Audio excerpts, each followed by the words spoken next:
Road to Forever na ba ito? Tahimik pero sweet. Bea Alonzo spotted with business tycoon Vincent Ko. Tahimik man sa media pero hindi na maitatanggi. Mukhang blooming at in love si Bea Alonzo. Ilang beses nang namataan ang aktres nakadate ang isang prominenteng negosyante. Walang iba kundi si Vincent Ko, isa sa mga may-ari ng Pure Gold Empire.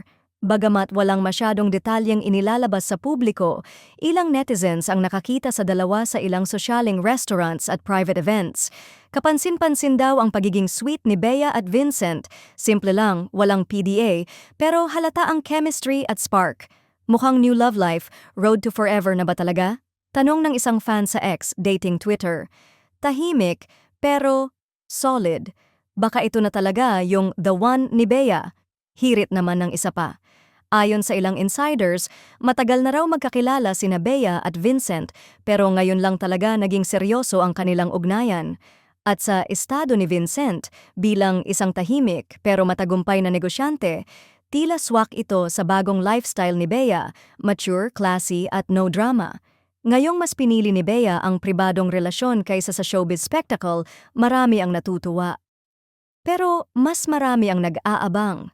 Ito na nga ba ang bagong kabanata ng pag-ibig sa buhay ni Bea? At kung oo, kailan ang wedding bells?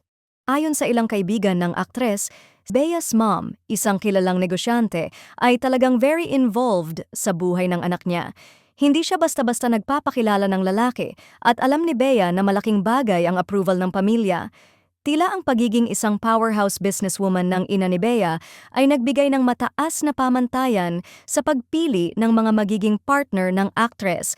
Pero ayon sa mga insider, mukhang okay na kay Bea's mom si Vincent. Labis na iniiwasan ng pamilya ni Bea ang mga showbiz flings kaya't si Vincent, na may sariling pangalan sa negosyo, mukhang malaking plus sa kanila, dagdag ng source.